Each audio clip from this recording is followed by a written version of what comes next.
Greetings, everybody. Welcome to Designers and DMs. I'm definitely not Roger, although I am cosplaying him with a homemade vest. So I thought that was fun. Also, it's hot in my basement, so I'm taking this off. That's for you, Roger. So, yeah, good evening, everybody. So tonight we are talking more about game design with these lovely gentlemen here. We got Matthew Tapp from Barrows and Borderlands. We've got the chubby funster, master of all things Shadowdark and one day OSE. And then we also have Todd DM Blackwall of Dropship and Horde Wars fame. And I'm just here to try to possibly keep them on track. I don't really have much to contribute to this other than props. So, how's it going, guys? It's going good. It's going good, man. Excited to be here. Dan, don't sell yourself short. You've read more role-playing games than 98% of the population. So that's probably true. That's from a judgment perspective, you're in the top tier. Oh, thanks, buddy. So, well, not to mention, have you played content from all of us? Yes. Yeah. So literally all of you. Helps. Yeah. He's about to tell us how bad our layout and design is. Okay. No, actually, let's see. Matt has murdered me at CNYCon. Greg has murdered me in Gods of the Forbidden North, not with his stuff, but just with him DMing. And Todd did not murder me in Dropship. You lived. Yes. I did live. That was surprising. So. I survived my dropship adventure as well, although it was Nate, not Todd, who abandoned me in my moment of need. All right. Well, his name was on the game, and I signed up, and then a week later, Nate. That wasn't me. That was the event. He saw me. He was like, "I can't take this kind of heat," and then. Was this at North Texas? Yes. Yeah, I get that it's a sketch. I'm just giving it some shit. No, it's all good. Nate ran the game I was in at CNY. It was fun. I tried to get into a Horde Wars game at North Texas, but I have issues with how North Texas handles scheduling. But that's not the topic for tonight, so I'm just not going to bring it up. Indeed. All right. So tonight, though, we're talking more about game design, but more on the kind of production end, it sounded like? Correct. Layout, design, proofing, getting to print, all that fun stuff. And we did talk last time a bit about the idea of doing your writing in layout or in a version of the layout as a way to really help save time and really get your presentation ready ahead before you even have all the assets for the product. And a way to just make your writing more efficient, because if you get stuck somewhere, you can just move to another section of the product because you've already got your chapters laid out and you know what's supposed to go where. Yeah, that's fair. That sound like an accurate recap, guys? Oh, yeah. I think so. Okay. So as far as other stuff with layout, for printed products, margins can be kind of annoying. That is the number one thing when people start getting a drive-through RPG publisher account is they go, "Oh my God, I've ordered so many proofs trying to get these margins correctly," because they don't know how to do the bleed. They don't know how to set it so that most people don't even know. They think of margins as just a universal four sides having the same value, but you need to have your inside margin different from your outside margin when you're printing a book, because there's going to be a spine. Yeah. So you need more space on one side than the other side. But then when you do it in PDF, you don't want it to look like all your pages are on the wrong sides. So it's an adventure. Yes. Yeah. So the file formats for different, whether or not you're doing it in print or for the PDF, if you want to be interactive or press ready. And I am one of those unlucky victims that ordered 1 million proof prints and was stuck learning the hard way how to do it. Yep. When I order proofs from DriveThruRPG, it's the only time I use 2001 PDF-A format exports out of InDesign, Why would you ever? Because they've standardized it to that format design, and so like if you export it in like the latest PDF version, doesn't even matter. Like they need all sorts of things to line up, and they'll just reject your file. Mhm. I know Lord Mattias was having a lot of trouble getting his print proofs ready for Living Darkness Volume 1, and Bacon was helping him with that. I don't know the details, but I know he was very frustrated. So I think I said this to Roger a while ago because I think it's him that keeps bringing it up as like the secret hack to getting your proofs quickly is to order 5 of them.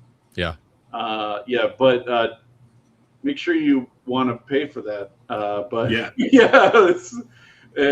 I had to have it for Shadow City, like a certain date. Like I was like, I have to have this right now.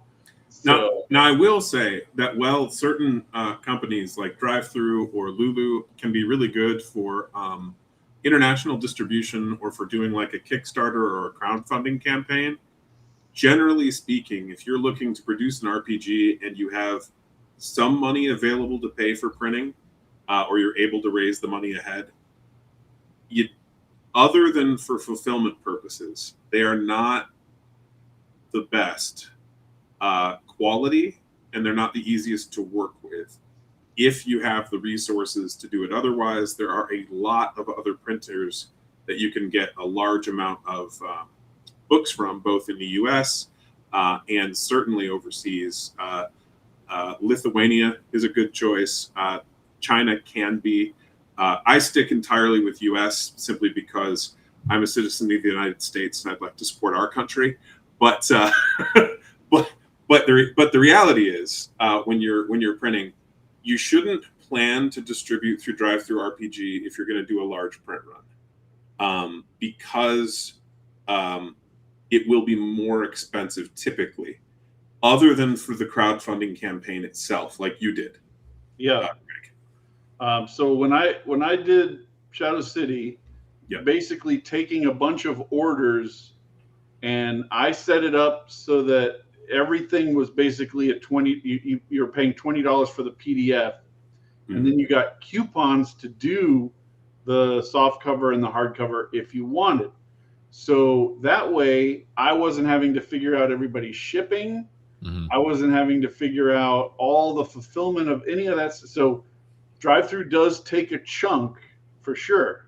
Yeah. But that's the service that they're providing you, as well as marketing from being on their website and all that stuff.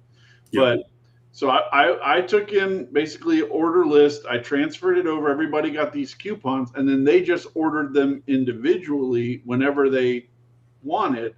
And so after the thing was over and I sent out all the coupons, like pretty much I was done. I had to answer a few questions and field some problems, but DriveThru does very good at just regular transaction. When you start doing kind of weird stuff is when it can get crazy. But like their advantage is a lot of people go to the website to buy with the intent to buy role-playing games, way more than the number of people that go to Amazon with the intent to buy role-playing games. For oh, for sure. No, I agree that selling for that purpose is good. Yeah.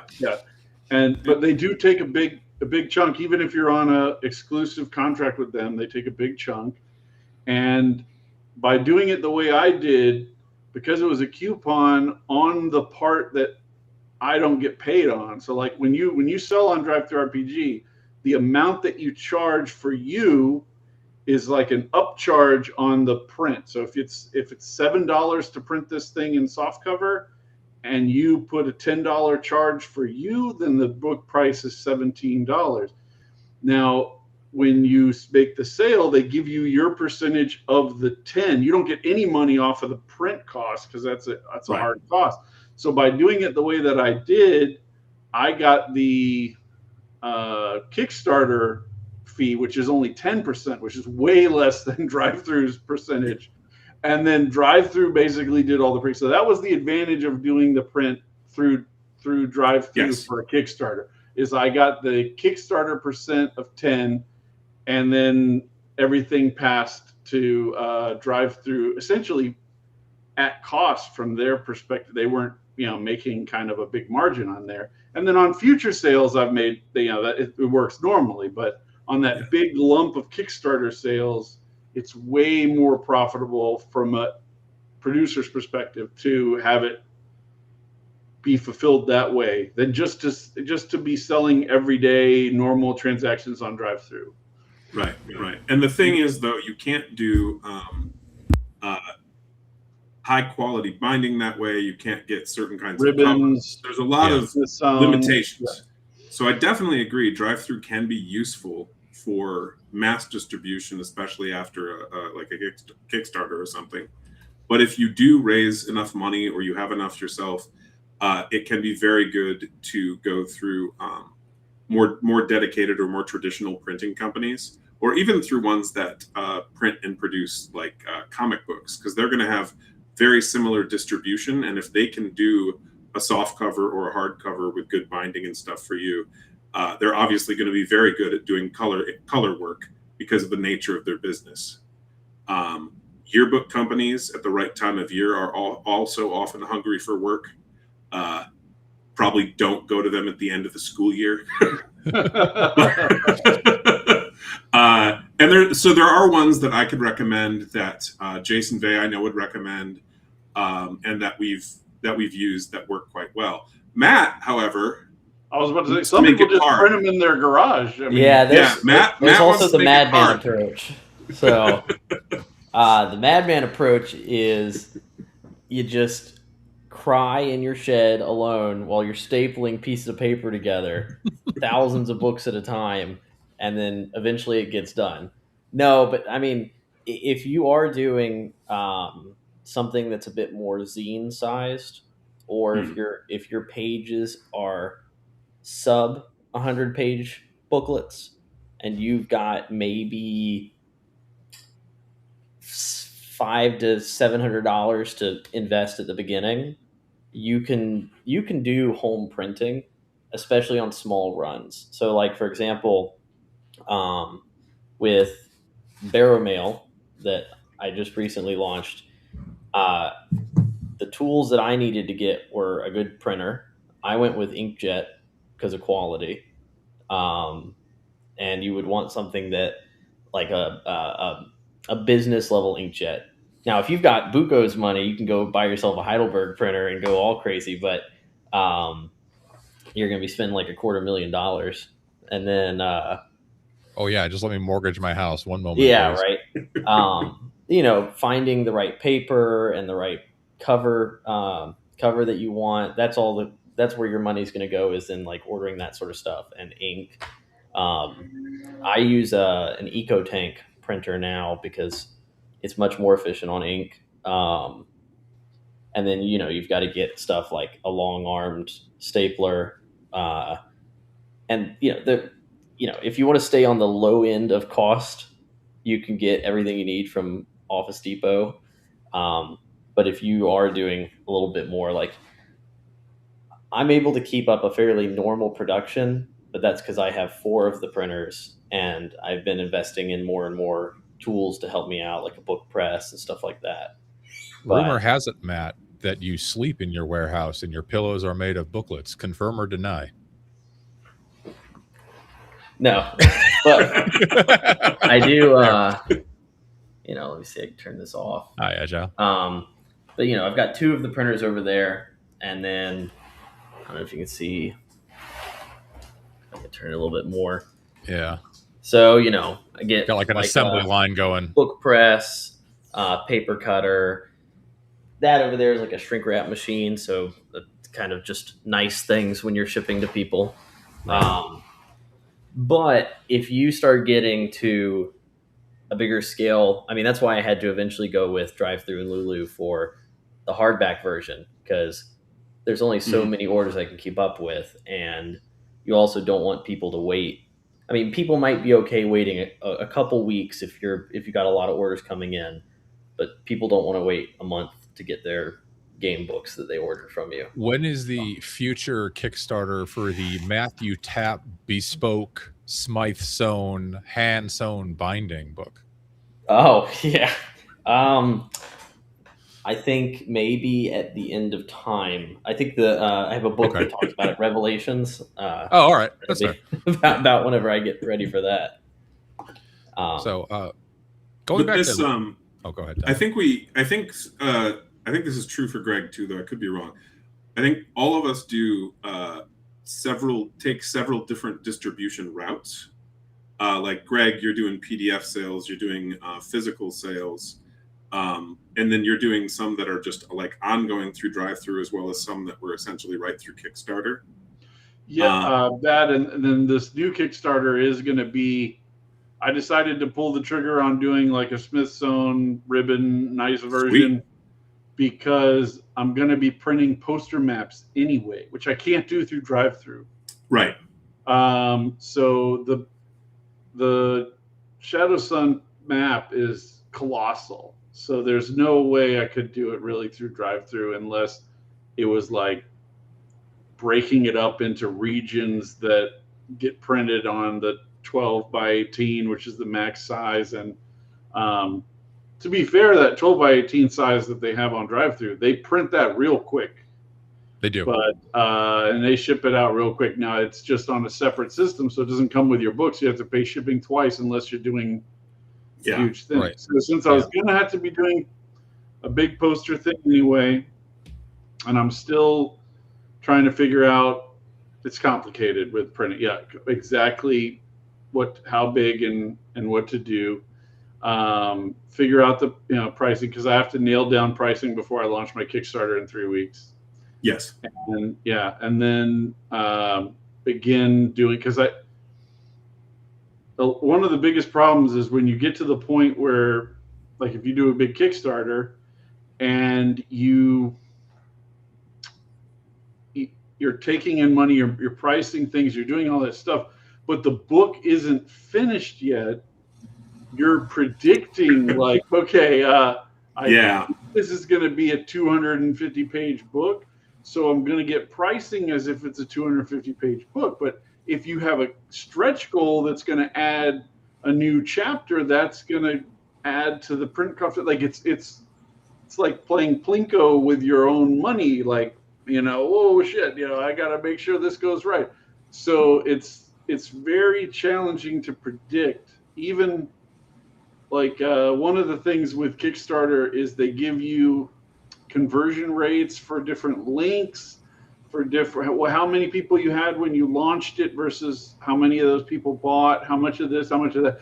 But even then, you're still like guesstimating, okay, well, if I have, when I launched Shadow City, I had about 210 people that were following the Kickstarter page. I should have listened to the Black Lodge guys who told me to put up the page much earlier than I did, but I had things that I didn't feel were ready to be launched at that time.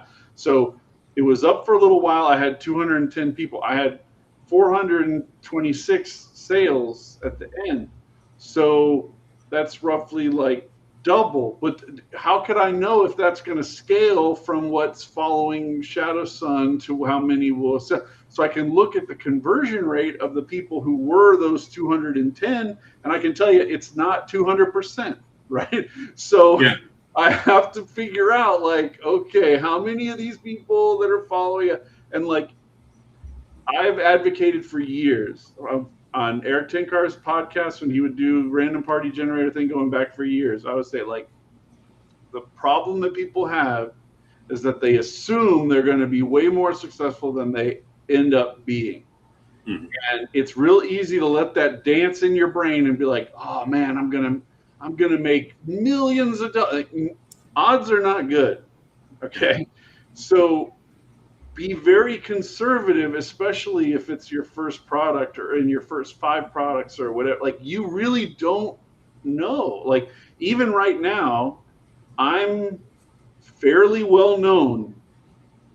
We could say, like, I'm not a superstar, but I'm fairly well known. But even then, it's very hard for me to know or predict these things. Like, with that, so if you don't have any data, it's your first project. Like, whoa, shit! Like, be very, very conservative.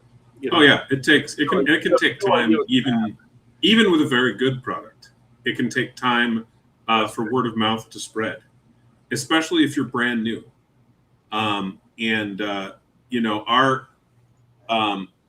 but what I was talking about though with the just on the various methods of distribution side, you are primarily hands off. You are not doing any of the distribution yourself, other than maybe at a convention at some point. Yeah, I'm not selling books by hand. Yeah. I might do like with this Kickstarter, it's going to go to a distribution house. Mm-hmm. So it's going to come in from the printer overseas. I wish I loved America enough to throw in extra money, but I'm maybe next time. Okay, like now, I'll have some suggestions for who to go to. Yeah, I got a kid to get through high school, So I'm going to make that. It's going to come into a distribution. They're going to say, and then if there's a remainder, that's just going to come to me, and then I might sell those by hand on and off. But then I'm going to hand it off to drive-through anyway. So it will be long term. I don't want to be a warehouse. Sure. Because I know Matt obviously does a lot of production and distribution himself. Not 100%, because you are also selling hardcovers that you're not producing. Yeah. Do you know about the percentage, Matt? I definitely sell less hardcovers than the actual box sets. What's funny is like I had the hardcovers ready and I was like, oh, okay, maybe this will take some of the load off. Like people like a hardcover. No, all it did was they went, I'll get a hardcover and a box set, which is a good problem to have, but it just increased the amount of box sets I've had. So I haven't had any dips in those. Now, I think the best thing I've done was learn the limits. So like with recently, whenever we did the Portals to Adventure Kickstarter, and then with Barrow Mail, I learned my page limit when it came to binding on booklet size things, which on paper and a heavy duty. In case anybody's thinking about it at home and they have a 150 page booklet that they thought they were going to do. But then also stuff like, I don't make the boxes in-house. I order those from a packaging company in America, and then those get sent to me, but I have to think about like minimum orders on that. Like, am I going to sell X number of boxes this year? Therefore, how many do I actually need to order? But like it's definitely, I'm trying to move more things to outsourcing production to either drive through, or if I can get, like you're talking about, better printers in America that can do stuff like that. That's like, if I was to transfer everything and I was able to, I would do that, and then maybe do like limited runs of the self-printing each year. But one of my things that I keep running into is in the self-publishing, or like self-printing, I guess I should say, I get to play around with the margins a little bit more. I can be a little bit more liberal with my layouts, just because the only person who's going to complain is myself to my own printing, and make sure it doesn't cut off words. But I've also spoken to a few creators, like you were talking about with comic book companies and stuff like that in the yearbooks. I've been looking into options like that too, but we'll see. It also depends, because when you print at home, it limits what you can actually make. Like, I couldn't make a big hardback right now. I'd have to outsource that. So you mentioned margins, and earlier Greg mentioned bleed. I know what bleed is from repeated failed attempts to print things on Lulu for myself, because I thought bleed was where you could end your cover. That's not the case. You can't do that. So someone want to not take a stab, you guys know what it is, but like explain what bleed is when you're publishing something or printing something to those that may not know. Yeah. So bleed is an extra margin. When you think of a piece of paper being printed by a printer, it's a physical process, right? There are little grippers on the side of the page that have to move things through the printer. And you can't print on the part that's being grabbed by these little grabbers, obviously. So there's a little margin. It varies depending on certain factors, but usually it's about 1/8 of an inch. And you can print like stuff that flows out up to a certain point, and then it will get cut. So you print larger than your actual page will be, and then they're going to be chopping this page to fit. They're going to be chopping off. You remember in high school with the chung chung, Mm-hmm. Okay, they're going to be slicing it, right? Yeah, I was looking, but I didn't see one, Matt. But yeah, they're going to be slicing that thing, and so if you want there to be solid, like Shadow Dark's layout, for instance, has solid black that goes right up to the edge of the page. You need to have that going out the bleed, right? So when they chop it, it will be that effect you can see right there on the book, right? Yes. If you don't make it to the edge of the page, that will all be white. Yep.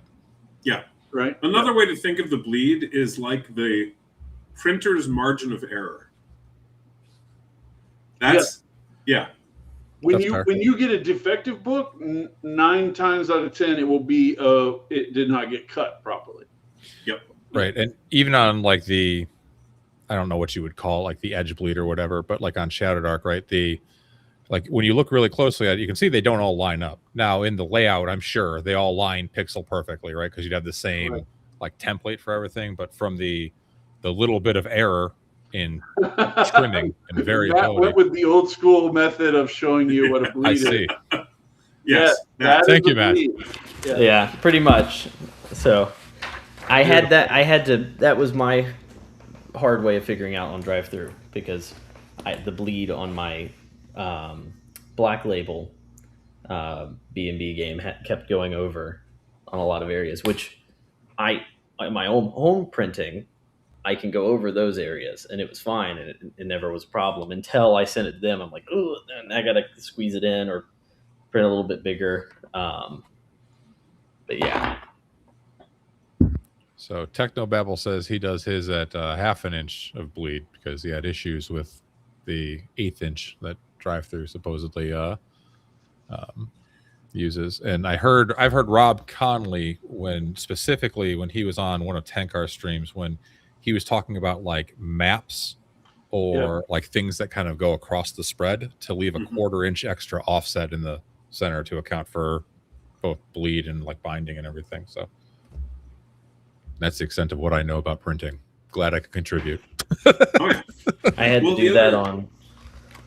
The other thing you want to think about when you're with that kind of layout is what stuff is facing each other, because that's going to matter quite a bit for book use. Like here, you've got that gap, and ideally it wouldn't be there. Yeah, like OSE, right? It's not there. Yeah. I wonder how many times it took to get that right. Probably not the first try. Probably not. Yeah. And you're going to get companies that are sloppy as well, as Agile Monk noted, that they're going to make errors that even if the file, if printed correctly, would look the right way, won't, because they're not very precise with their cuts. That does happen, and that's something that I've noticed with at least one of the printers that we've worked with, where we get a fair amount of variance in how they cut the cover, actually, not so much the interior. And so I've done some. When sending stuff to them, I've done some cover design changes specifically for them. Fair enough. And is that just because the way they're doing like the hardcover case bounds, they're like the way they wrap it over the edges that's just not consistent, or? Yeah, basically. Okay. Yeah. Well, here, Dan, if I could screen share this. Sure. I know. So this is a Tier 5 Psionics in Shadow Sun. I just got this art piece in. Now, right now, since I'm only doing PDF, for at this moment, I'm not sending this to print yet. I have the piece just like this. But if you printed it, you would see that if this was in the middle, it would look like the tail shrunk as it comes across. Right. You chop out a middle part, right? So what you need to do is shorten that up, and then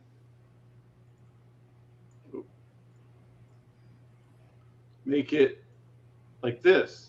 Okay. Okay. Then you're going to move it over so that it will be fatter like that. And when you look at it here in PDF, it looks wrong. Right, but when you print it, it lines when up. you print it, it will look like it's seamlessly flowing across that boundary. Yes. So those are things that you will not generally realize until after you've spent money printing it. Yeah. Very cool. Appreciate the live demo. You'll have the same thing with maps and such as well. Even if it's like a one-page map, you're going to risk getting the edge cut off depending on how precise the printer is compared to what they're telling you that the bleed would be. That's something that we've experienced, and just commission artwork accordingly. Plan that the very edge of the map may not make it if it's a one-page map and you have a sloppy printer. Yeah. Make sure you're giving yourself space to, even within, if it's a good print, like you'll still have some variations. Maybe only a 1/16 of an inch, but it will be enough so that some pages, you want to make sure you're designing it so that no matter how they cut it, it will not look like shit. Yeah. Yeah. So since you mentioned commissioning artwork, this is actually something when I was doing my homework, Roger, I did homework. What are your guys' thoughts on white space in layout? Like, for instance, this is Swords and Wizardry Complete Revised. I love it. But, there's instances in the layout where there will just be like, white space at the end of the spell page here, where you're like, that could be like an art piece. I wouldn't do that. Yeah. Yeah. To me, that seems like wasted space. I'm not an expert or anything, but. I mean, for that kind of thing, I would probably add a couple more spells. Add more spells. That'd be a really weird shape for a piece of artwork, especially of a magic effect, other than maybe like a vertical lightning bolt or something. Yeah. Like a staff. I don't know. Yeah. Yeah. I mean, if you really can't think of any more spells, I would try to fill it.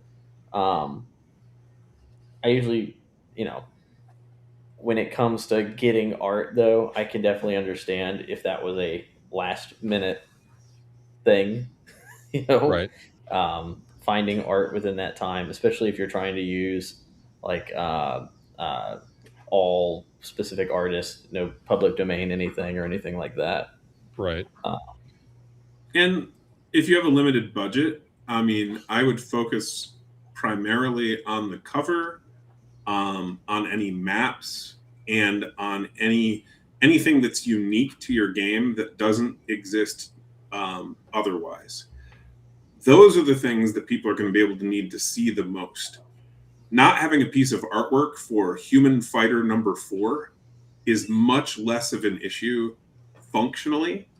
People can maybe picture that.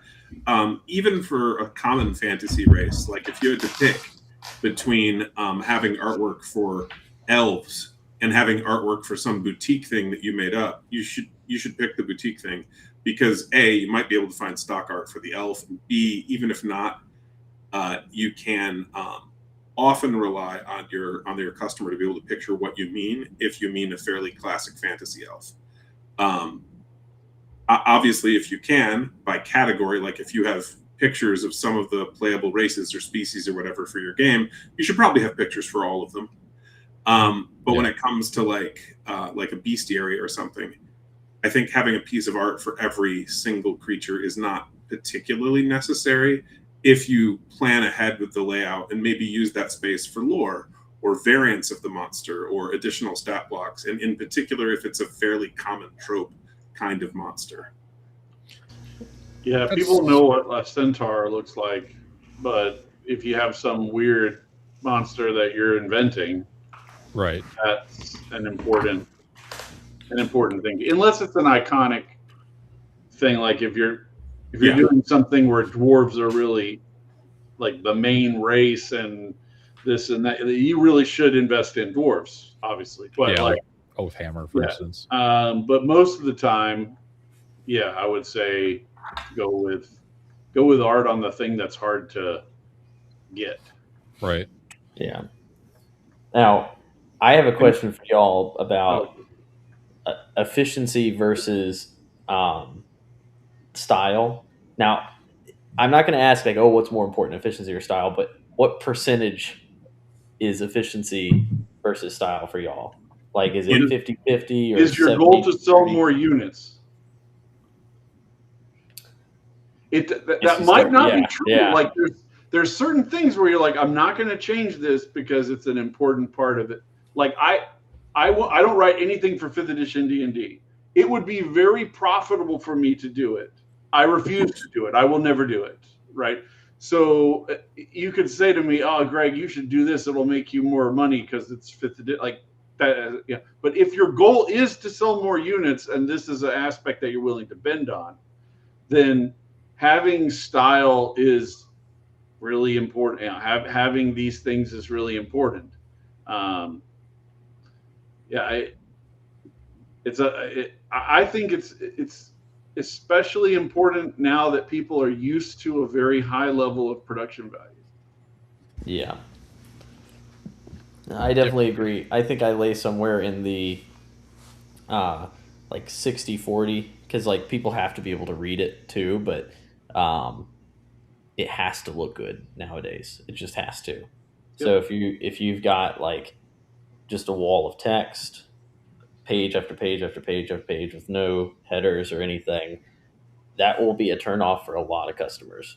Even if it's a really excellent, even if it's the best system ever created or best adventure ever written. But that's also just like incredibly bad writing. If you don't, to format your document. Well, I meant more like stylized pages or throwing some art in there to break up text and stuff like that. Art, tables, sidebars, this kind of thing. Yeah. Yeah.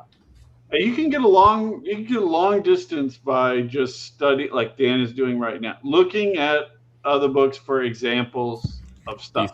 DCC, by the way, Sailors of the Starless Sea. So, I mean, one of the things that I do is read the stuff and look at it and go, I don't like this particular thing. It's easier to eliminate strategies than to find what you want. You can try to find, okay, I don't want a thing that covers the page. Like, here's an example. 2nd edition D&D used a lot of 3-column layout. Oh God. It's a fucking nightmare. Don't ever use 3-column layout. I brought this out as an example of that. Don't do that. So if you think about why is this bad? It's not because 3 is bad and 2 is good, right? Like it's because you want there to be that, white space, for lack of some kind of spatial gaps between the things. You want it so that there's another word we might have to explain to people. Justify. If you have justified text, what that means is it's trying to spread the letters out to match the space of the column. So if you have a narrow column, you're going to have a lot more of these places where it has to spread out the letters, and it creates a kerning is the space between the letters. It creates a kerning problem that looks like shit. Yeah. Mm-hmm. So you have to think about these things before you get to page 284. Like you need to work this out on like day 1.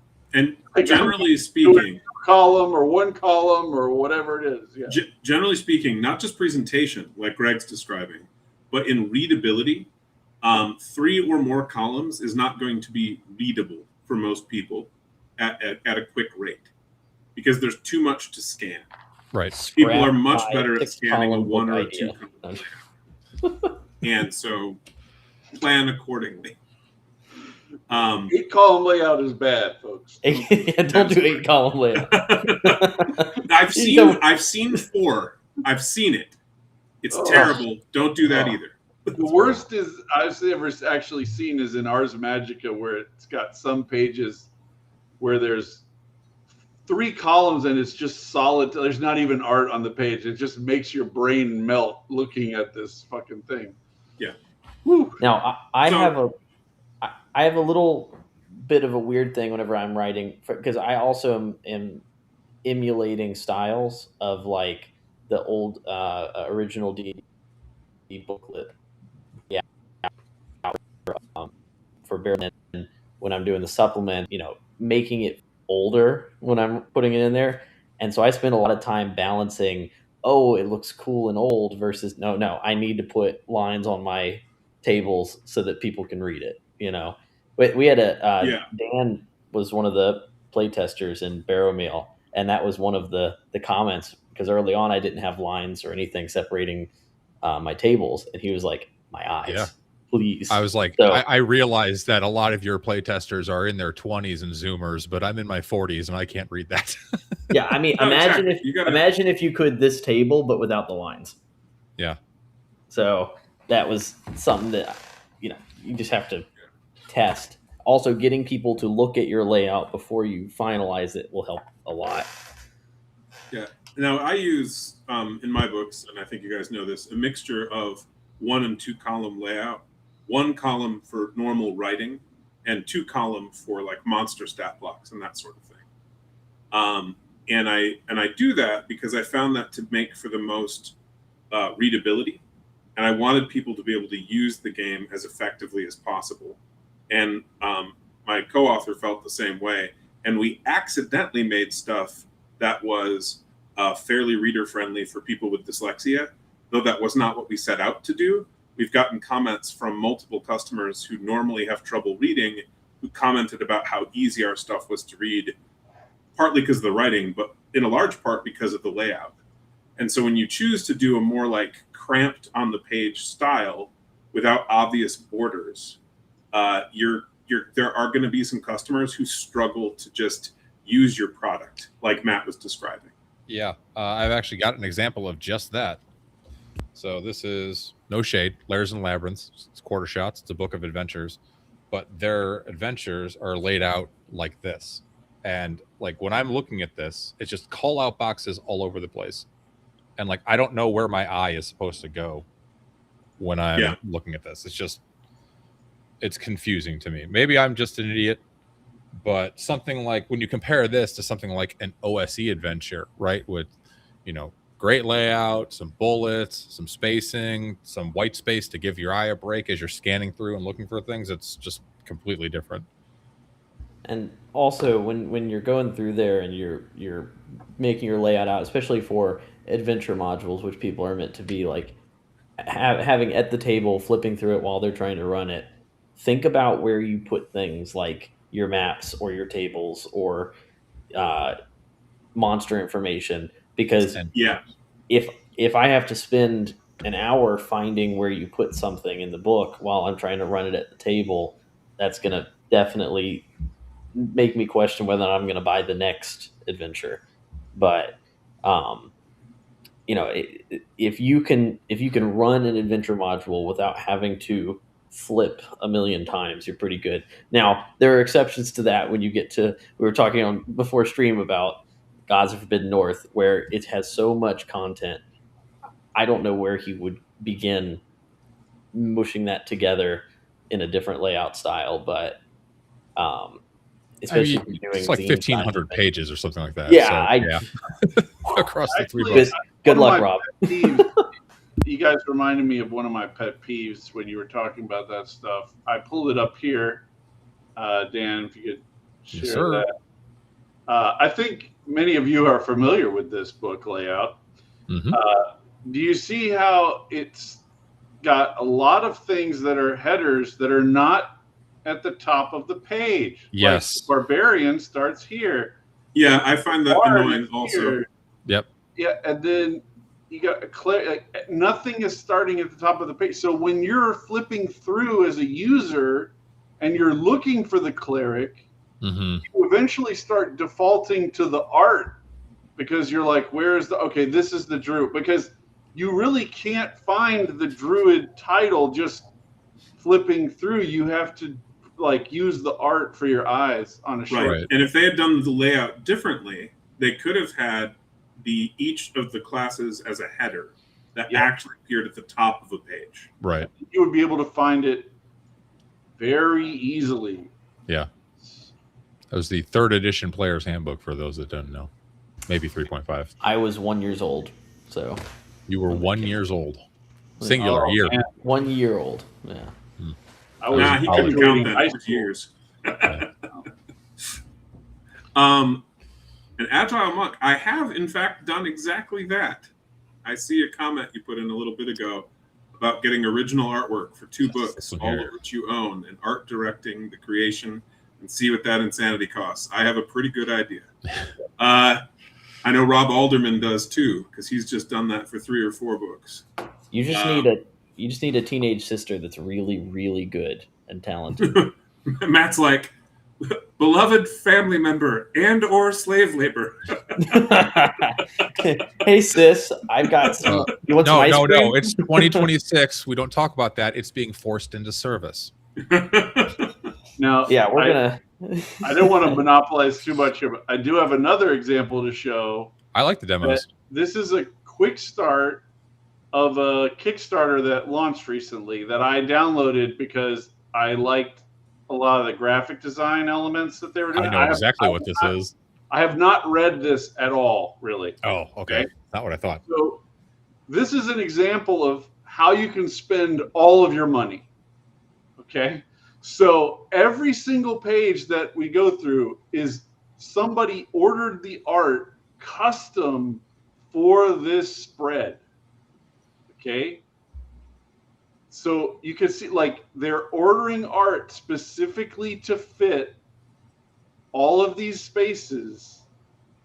They've got, this is a ton of layout costs, like crazy amount of layout costs.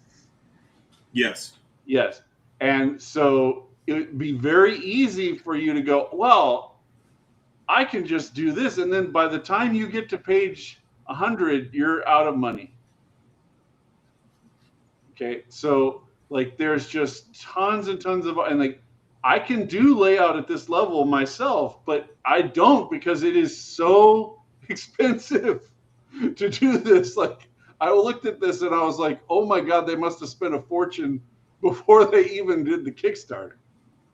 I mean, like it's amazing art. So if you have a real vision and a giant pot of money, you can do this, but you might do that. You see this tree here? I just noticed this right now. All right, you see this tree? Yeah. It's right, the same tree. Yes. Okay. All right. So they did. I didn't notice that the first time I went through it, but like, yeah, there's just, it's so easy to spend all of your money in this industry. It really is. The ones I envy are the folks that can do their own art. Yeah. I wonder if layouts like that are like Borg inspired, right? Because Mork Borg has a ton of that. Yeah. It's like everything is very artsy and a pain in the ass to read and that sort of thing. But that is true. Technobabble's comment there is really $50 a half page times 30 is 15. It's like the bigger your book gets, the more of this art you put in. Like, and that's a good price. That's a ridiculously low price. Just so you know. That's if you can find somebody at 50 a half page. I've noticed a lot of artists, a lot of smaller artists are teetering in the like 150 for a half page. Speak up there, Matt. What was that? Oh, I say a lot of artists are teetering on like the 150 plus for a half page, depending on who they are or whether style. It's black and white color, whether or not there's a background or it's just a single piece like image. I've definitely paid a good chunk of change for art that was just a little bit, but also because it was very complex. And so, you know, or I don't know. That's why I said earlier, I envy the folks that can do their own art and write. So like whenever I see Castle Grief stuff, I'm like, oh, I wish. So. Well, one thing, I mean, Castle Grief is good. He's great. Follow him on Twitter and all that stuff. But one of the things is it's very easy to think, oh, because I do this one thing, I can do everything at that level. And like, know your limitations. If you really can't do the layout, don't get a subpar layout just because you could do it. If you have the ability to pay someone or learn more or do whatever, you should invest in that. Yeah.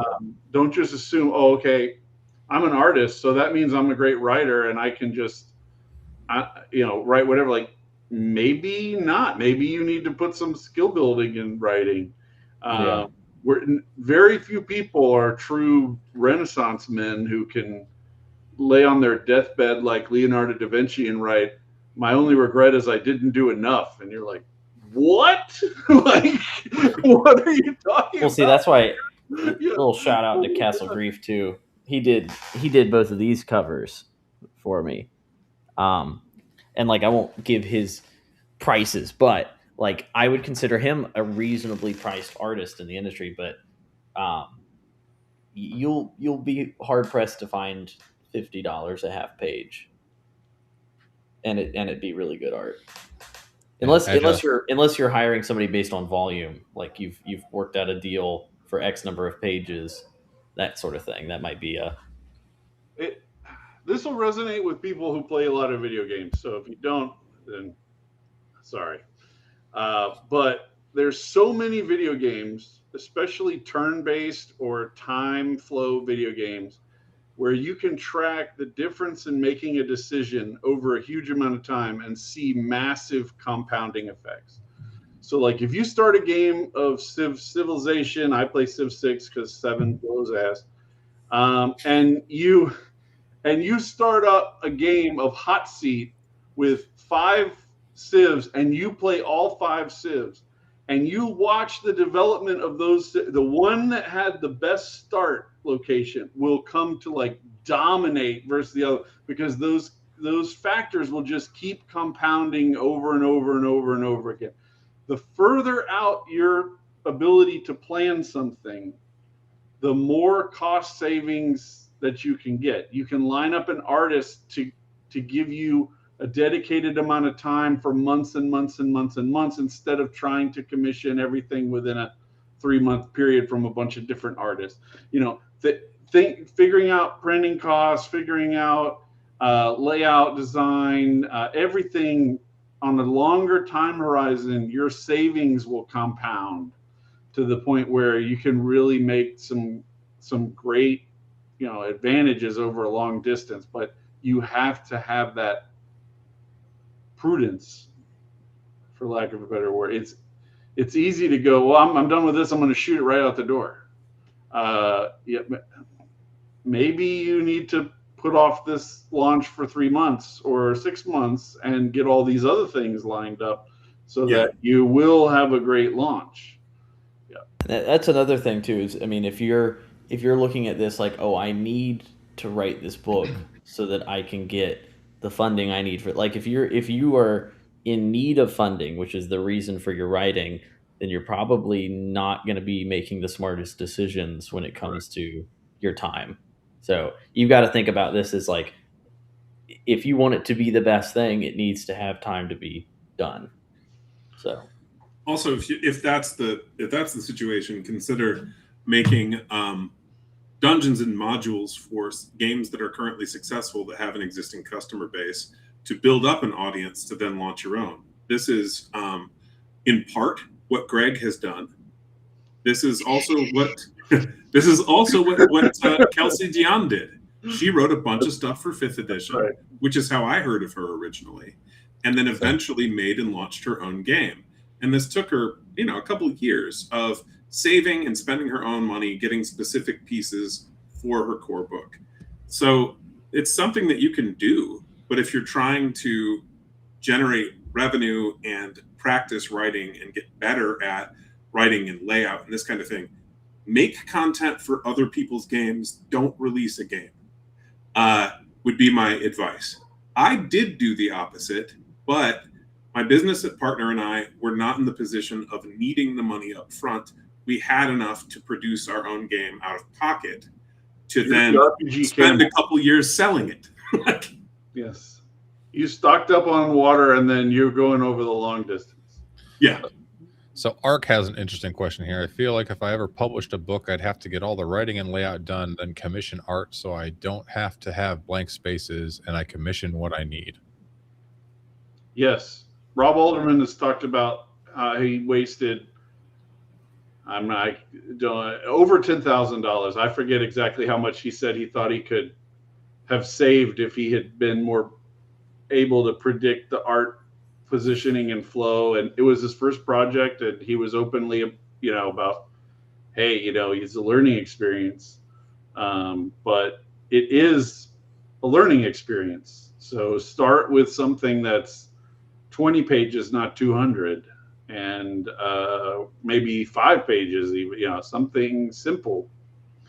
And everybody's like, oh yeah, I can write better than Wizards of the Coast. That may be true, but Wizards of the Coast has all kinds of institutional knowledge that you do not have. And they have money and they have time that you don't have. It's all kinds of things. Also, there's a big difference between writing something for yourself, right? Like we've all written adventures to run at tables and stuff, but mine's like, a few notes on like a bar napkin and maybe like a rough idea. But writing for other people is a completely different animal. Yes. Yeah. Right. I went through Shadow Sun a lot today and yesterday from an editing perspective, because I've made some changes to several things, and I'm going to be updating the quick start version that's up there. But before I can update the quick start version, I have to go through all of the full versions and make all the changes there first, so I don't do double work. See, so there's all kinds of things that you don't think about. Like you write a list of 20 things, and it's a D20 table, and it's got a sentence there. And some of the sentences you ended with a period, and some of them you didn't put a period on the end. So you have to go through 200 pages and make sure that whichever strategy you picked is implemented. If you're italicizing every range increment that appears in the text, because otherwise it can kind of sound weird, like, Yeah. you kill every near creature. Like that's a range increment. So I'm gonna italicize that. Well, now you have to search your document for every instance of the word near and make sure that it's fucking italicized. It's like, these are the colossal pains in the dick that happen. Attention I'm to getting detail like an is eye important. twitch as you're saying that. I'm like, oh yeah. Ugh. Yeah. The Control F was like my best friend for a few months there. Which words Oh, do sure. you have bolded? Which words are hyperlinks? Which words are this? Which words are that? Like, oh man, I changed the mechanic for my overland travel from an exhaustion mechanic to a vitality mechanic. Exhaustion was something that was accumulating negatively, and vitality was an amount that you were like energized at the beginning of the day and it depleted. It's easier to keep track of the vitality side than the accumulating side. But now I have to go through and search for every time I ever reference the exhaustion mechanic and make sure that it makes sense, because I don't want it to be a +2 to exhaustion when it needs to be -2 to vitality, right? Like, Of course. So you have to go through those kinds of things. Is crazy. But so many little things like that. But we had a question earlier I wanted to get to. It has gotten off the stream, unfortunately. I can get it. But it was something along the line, a comment or a question about if I ever write my own book, I'm going to have to spend a bunch of money on art to kind of make up blank spaces. What you should do is plan ahead your layout, like we talked about last week or 2 weeks ago, the last time we spoke. Was it this one, Todd? Yeah. Yep. Okay. And that you so that you actually know where all the artwork is going to be and exactly how much space you have to write. And then make your writing fit the space in your layout. Yeah. And that every once in a while, you might need like one more piece of art. But if you do that and you stick with it and you make your writing fit in the space you actually have available on the page up front, then it will not cost you nearly as much. And that is what Rob was talking about a bit too, that he wound up spending significantly more than he would have needed to with that kind of pre-planning that he did in later work. Yep. And I guarantee you that third edition layout that I put up earlier, they had multiple people working on it in Microsoft Word, and they didn't know how it would fit into the layout until they gave all of those Word documents to a layout artist who then put it in there.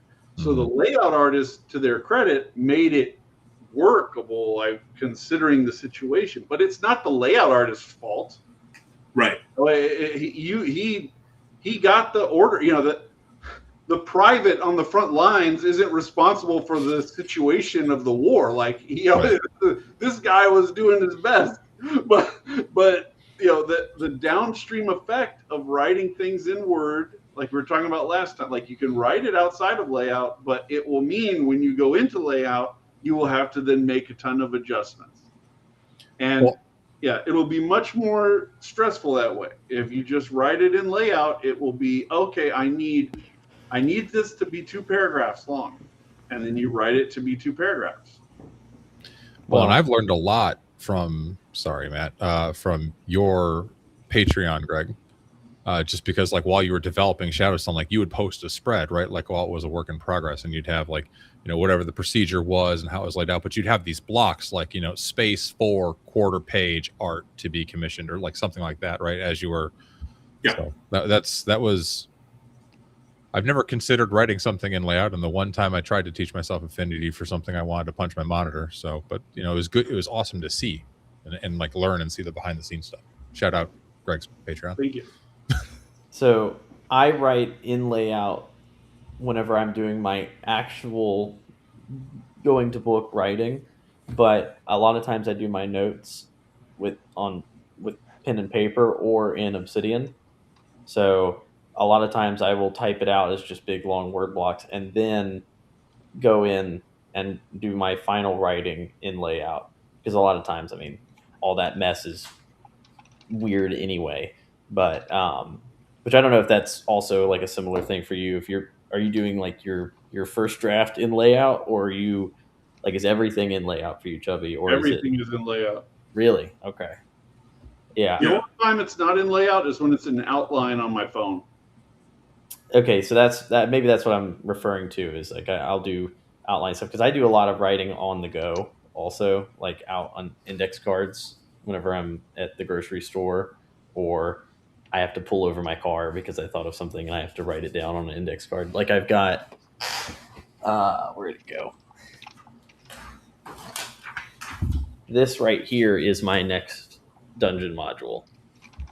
So, and I still have to go through all of this and pull things out. But like, for example, this is room 1 of level 1. And that's cool. I put those in my pocket, or I'll take a stack of them in my pocket and fill them out as I go. But that's not like, I don't know, I wouldn't recommend people go do that. That's just what's easiest for me to get the idea. I do some handwritten notes as well, but that's like kind of pre-planning, kind of like Greg's notes in his phone. That's not right.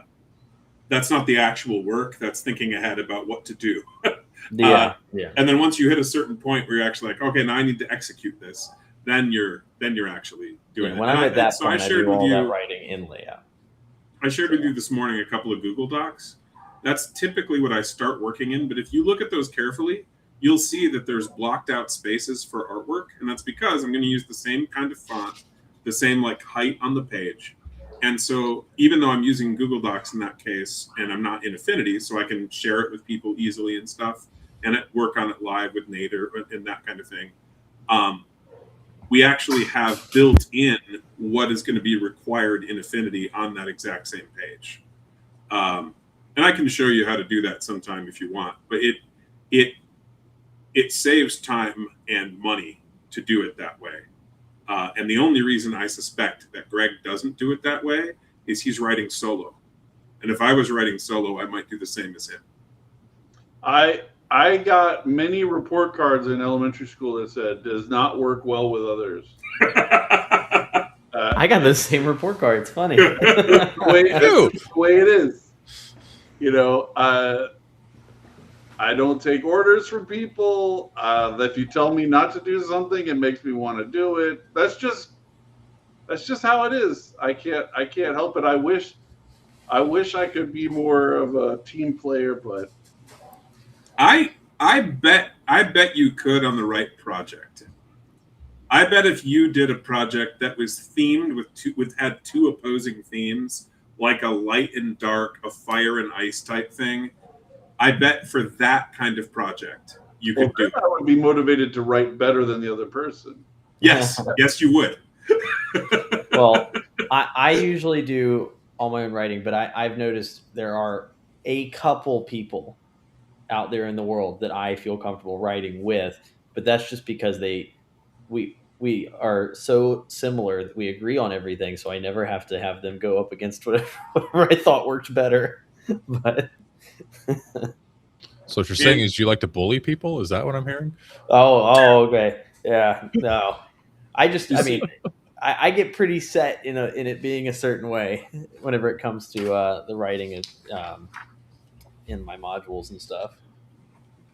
Well, this is an example for the Arcanist. Okay, so I have a bunch of treasure stuff that's left to do on Shadow Sun. There's a lot of them where I'm like, I don't know if this is a 1-page thing or a 2-page thing or whatever, but I still have something in the layout that when I have an idea for it, I can go put it in there.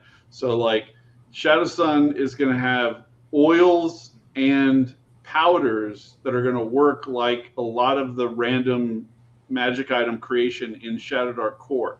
So you're going to roll for properties of it. You're going to roll for a curse. You're going to roll for a benefit.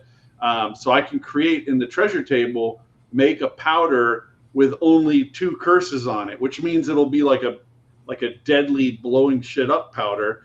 And then I can say, make a powder with positive things, and it'll be something that, powder of disappearance that'll help you turn invisible or whatever, right?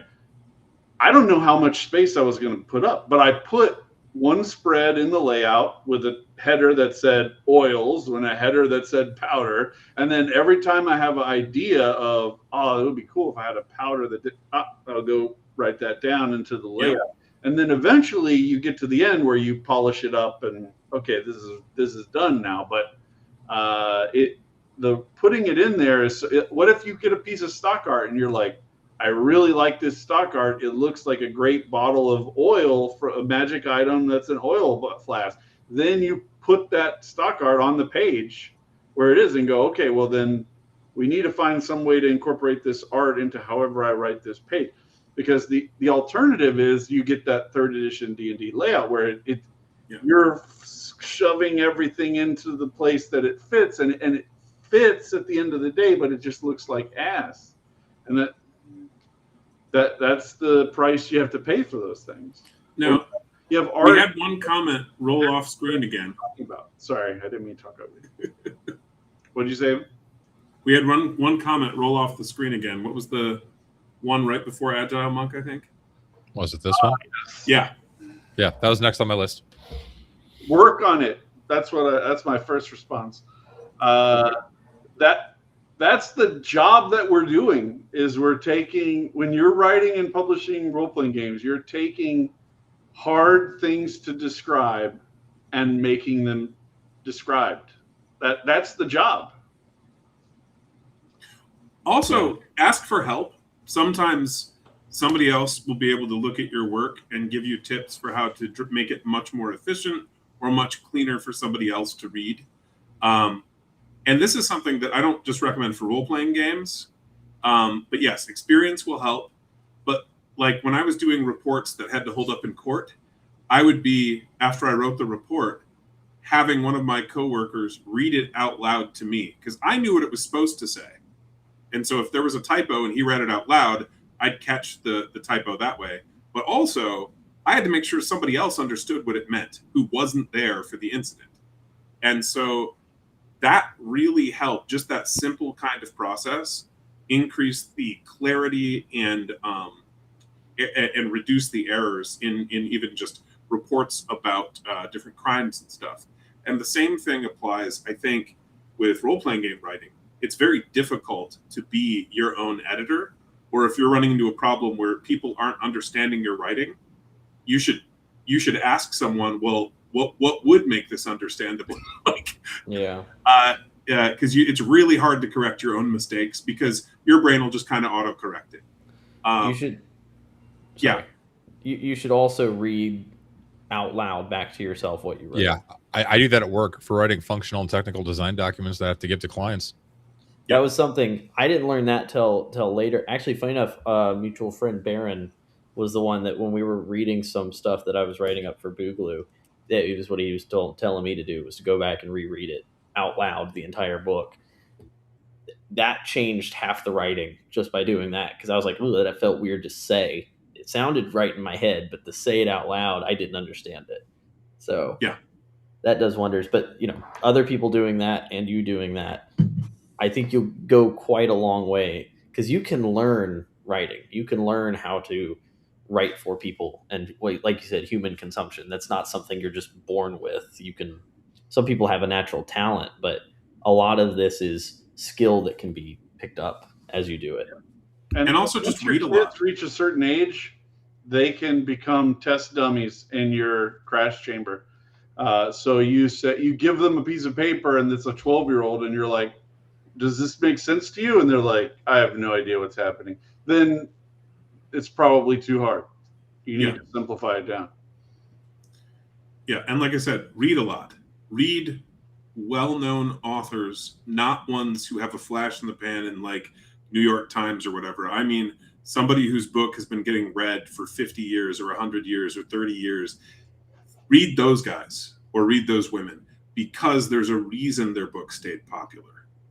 And it's usually because the writing wasn't absolutely trash. It's usually because the writing was good. And often the story was good, or whatever it might have been. That's not true in role-playing game writing. It's definitely true in book writing. That's what I mean, novels and such. Yeah. I was thinking of a particular example I'm going to look up, and I'm going to read it out loud. And I want you guys to tell me if you can understand what it says. Where is this? Yes, old RPGs is not where to learn how to write. Yeah, RPGs is not it. I'll find it while you guys talk. I disagree. But no, I do agree. Reading is good. Read your Appendix N. Yeah.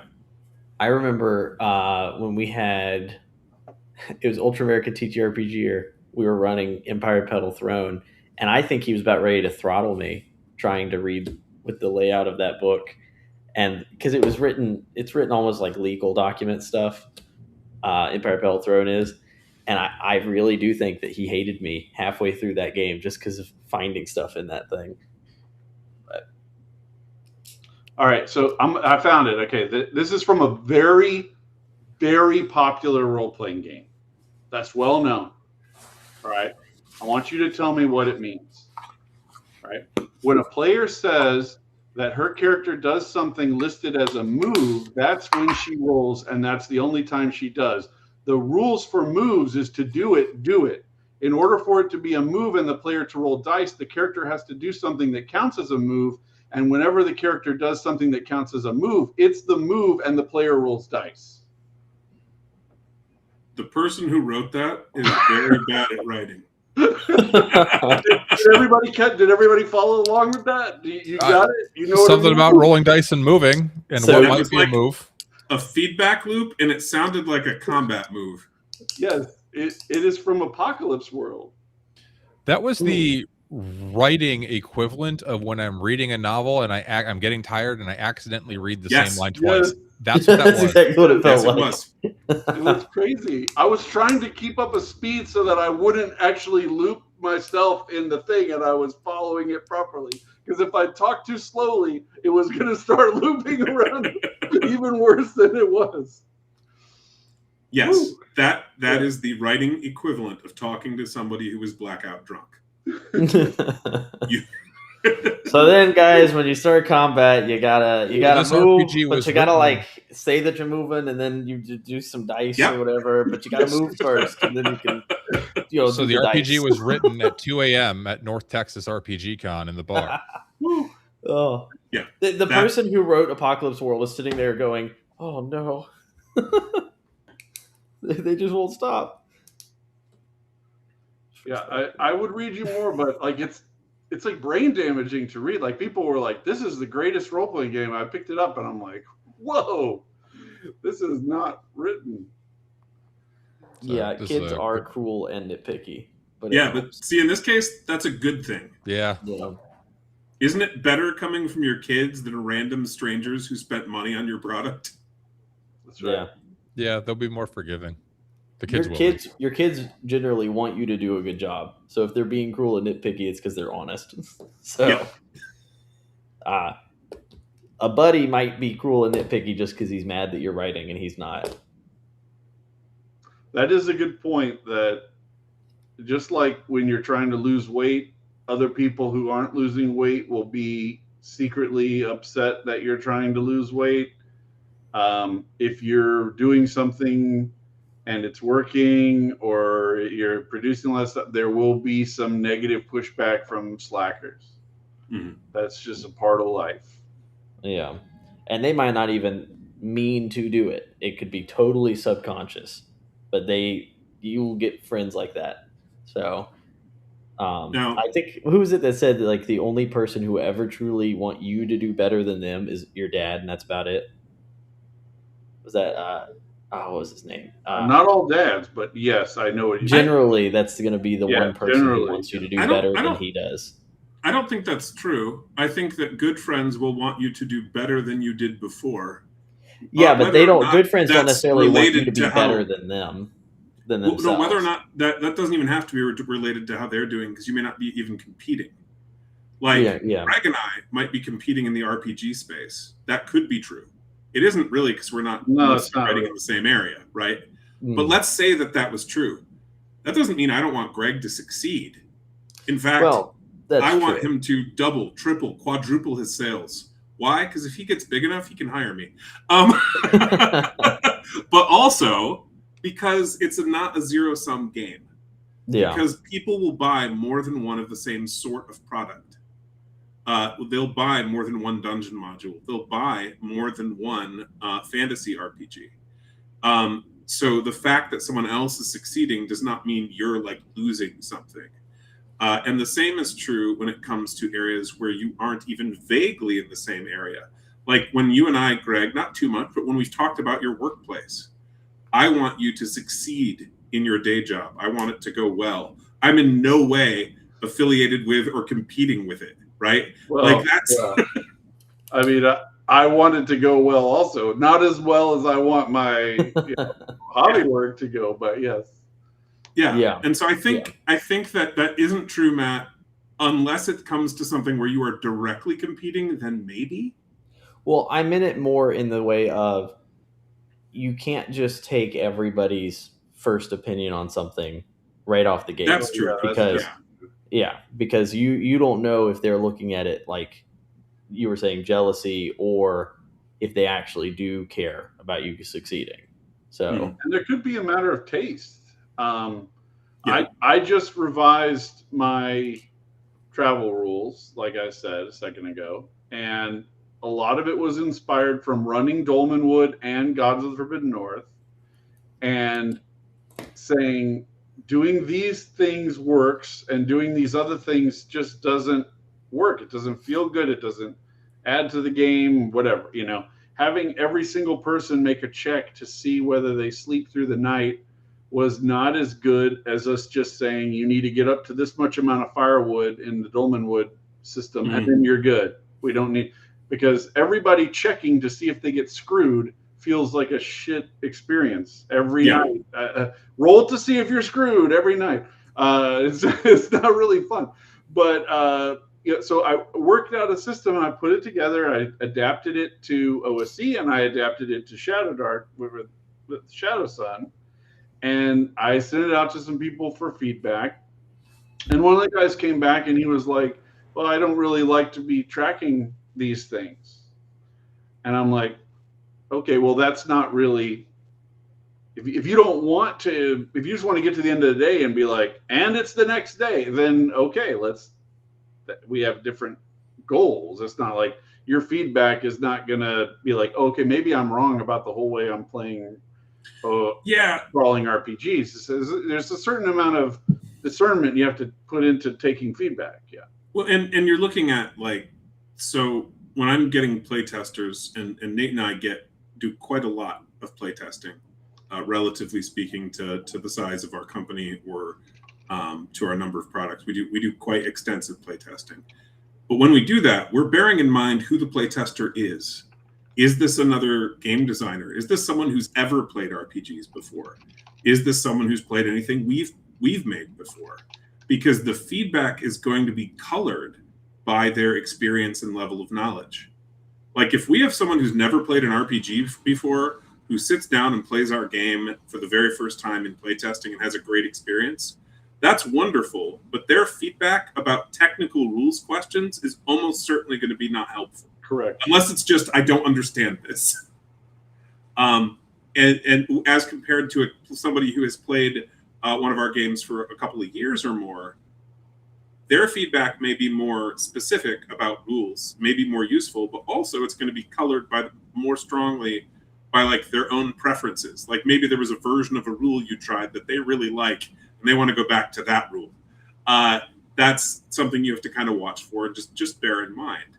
And so you want a variety of different experience levels in a playtest group to get useful feedback at scale. Excellent. Otherwise, yeah, you're going to get a kind of a feedback loop of bias over time if it's just the exact same group testing. So a good little sub-thread going on in the chat about competing with yourself that Agile brought up. Yeah. I feel like that's almost the only thing that I do. Yeah. Yeah. I know that the main difference between me and you guys is that you are kind of focused on, like, I don't want to say one thing, like, but like there's a particular thing that you guys like. It's, you know, the way Matt runs his games on the Discord server, the way the tactical nature of Dropship and Horde Wars compared to some other games. Like, you guys have a particular thing that you're into, and that's what you're doing. And I am more interested in the settings a lot of time than the particular game mechanics of the thing. So I'm more flexible on this in that sense. But I think all of us have like a platonic ideal in our head of, this is what I think is the ideal experience, and that's what we're moving towards. I see the little kitty cat. And Cat so we're trying to get to that platonic ideal, and I don't think anyone's platonic ideal is somebody else's system that's already developed out there that we're just trying to make a perfect copy of, right? So we're trying to get to, so in that sense, like, even if Dan thinks Hyperborea is the best thing available, right? It's not the best thing in the universe from now until the end of time, right? You could improve on it. So that's what Dan should be competing to make if he was going to start making things, not a perfect copy of Hyperborea called Dan Burborea or something, you know. Like, that would be shitty. Dan Boria. That's what we're working towards, you know. Yeah, no, and I mean, I come from film and TV background because that's what I worked in for a few years, and I remember whenever I was doing script writing, that was what somebody told me was, if you are not better than you were last year in your writing, then that means you went a whole year without improving. So, not necessarily that what you wrote before was trash, but that you should, if you're doing it this much, be improving over time. But I would definitely play Dan Boria. Well, thanks, Matt. I mean, it's the same thing. Like, I've looked back at my old code and be like, what the hell was I thinking when I wrote that? Every now and again, I'll be like, oh, that was pretty good, but that doesn't happen very often. Normally, it's, the hell was I doing? So, yeah, a lot of times, if you get the chance to go back and do a revision, like Greg is doing here and there are definitely things that you're like, oh, I've got a better way to say this now, or I've got a better rule in mind than I did this first time. Or for Dan's coding, I know a more efficient way to write that. That was a really dumb way to that happens. Yeah. And that's going to happen because we're imperfect and because our skills often improve over time. And you make some decisions based on capacity, not skill level. So, like, I didn't have the money or the kind of scope in terms of art budget or time or whatever on Shadow Sun Original to do the map at the level that I wanted, to do the artwork at the level that I wanted. So now I do. So whenever you're making something, keep in mind, you know, this isn't the last thing you're ever going to make unless you're very unlucky. But you're going to have a chance to do other things. Get what you can get done, and then do more things. Like, don't sit there waiting forever. I would rag on Joe the lawyer for years and years because he would just always be talking about something that would end up never getting published. I'm like, why are we even talking about this if you're not going to wrap it up? Publish your thing. Like, what? I don't want to hear about your idea. I want to see the thing written down. Yeah. Yeah. Now, when we were talking earlier about commissioning artwork and pricing, just so you guys know, if you're listening to this and you're looking at producing your own product, color artwork's always going to be more expensive, all else being equal, even from like the exact same artist as you'd hired to do black and white, for example. Individual object artwork is typically going to be cheaper than something with a background or with multiple characters or monsters or whatever. And the bigger the piece of artwork, typically the more expensive it's going to be. So a quarter page is going to be less than a half page, which is going to be less than a full page.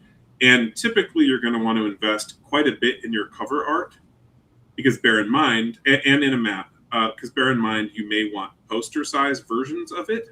So you probably don't want it just made to exactly fit on the cover scale wise. You actually probably want it scaled larger, or made in a vector format so that you can scale it larger.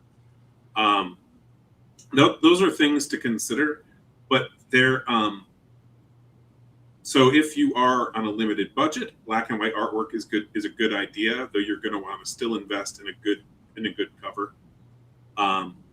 And it would, unless you find someone who has never done commissioned artwork, in which case, a lower price may be appropriate because you don't know how skilled they are, and they really don't either. They haven't done professional work.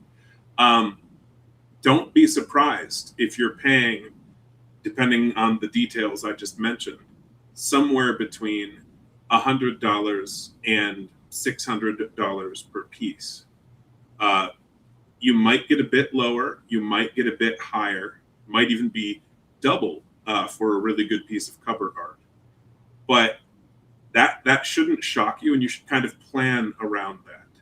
I know Rob has had similar pricing. Pretty sure that you have too, Greg, from our previous conversations, where that's a fairly accurate range. Matt, how about you? That's pretty accurate. I've spoken to people. I have not paid this, but I have spoken to people that have paid in the multiple thousands of dollars range for cover arts. Yes. Totally have talked. I've never been able to afford that, but it's not unreasonable to think, especially if you have like a very successful named artist doing the cover. Right. So, There's also art direction is a skill. Most people do not have it. Okay, this is just Earth. In the same way that I bet all four of us on this call are not architects, right? So we wouldn't say, I can just build this house, no problem. You probably need to be cautious about that. And you also don't want to go hire an architect and just go, build me a house. It should be green. Okay. Like you need to provide the architect with guidance on what you want from them. So when you commission art, you need to be very descriptive in a way that isn't a straitjacket for the artist.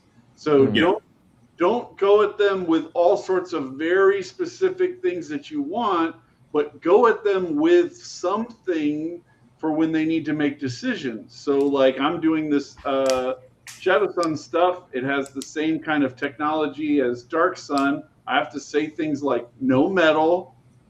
Everything needs to be shells or bone or string or leather or this or that. Like I have a whole list of all these things that they can use, but not metal, right? Wizards of the Coast didn't do that when they commissioned Dark Sun 2027 art. And so a lot of it came back with metal because they're idiots. See? So that you gotta think these things out, because once the artist draws the first sketches, the longer it goes before you figure out it's time and money of going back and forth with edits. If that, at a certain point, the artist might go, you've made so many edits, I'm going to need a little bit more on this piece. I've put in a lot of extra time. That does happen. So try to come with a very specific idea and look up on the internet how to do art direction, how to give descriptions to artists, what to say, what not to say. It's all researchable. But if you just send an artist a note that says, hey, I need a picture of a dwarf, the thing that they send back is not going to be what you think in your mind was going to happen. You need to say, I need a dwarf. I want him to be standing like that. I keep a whole folder of pictures. I love Kingdom Come Deliverance, the video game. And the loading screens have these amazing paintings where there's like a guy stabbing in and the other guy's got his sword over the shield coming in. And you could just send that and be like, this is kind of how I want the figures to be positioned in this piece. Now that's going to be like an elf fighting an undead or something, but these are the way I want them to be holding their weapons and stuff like that, because the artist will use that as a way of helping them visualize what it is. If you look at, there's a lot of artists that have live streams on YouTube where they're doing art live. You can see they'll bring in a reference picture and they'll be like, okay, so the beak of an eagle is like this, so I'm going to draw this like that. And they'll do it. Just watch them do it. But that's time you have to invest in it yourself, just like you have to invest in learning how to do layout or learning how to load your PDFs into drive-through RPGs so your bleed doesn't get fucked up. There's more time for you. And also, for certain pieces, especially if it's a subject matter that you're not familiar with or committed to, sometimes giving the artist the freedom to make certain choices can be good. Yes. So, for example, the Horned Lord in Horde Wars, his weapon is not the weapon we originally planned for him, and it's because the artist went, I think this is going to look better. I think you should do a glaive, not a normal sword. And she was right. It did look better. And so we went with that and actually changed the stat block to match. And so sometimes there's going to be good feedback like that. We had 2 pieces we did for dropship as well, where we deliberately did not finalize the stat block until we had the art back, because there were a couple of choices we actually wanted the artists to make, what they thought would look cooler. I have definitely, it's a little bit easier for me to talk to because my main artist is my sister, so I can look at her and we are on the same wavelength a lot of time on art direction.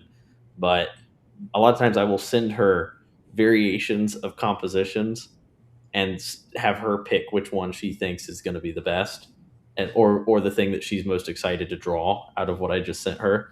Like when I did Barrow Mail, I sent her like 3 or 4 different possible cover write-ups of what it could be, and then she immediately was like, Undead Army, I want to draw that. And she was all excited to do it rather than trying to squeeze in something I had with Vikings, but it's okay. She was right. It was better.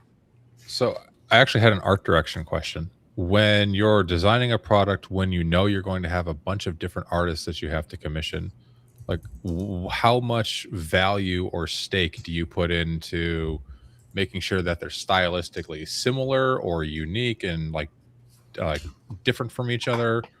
Because like as an example, create a page where create a page, maybe a full spread with a bunch of stock art in it that you already have that fits the style that you're talking about, or examples.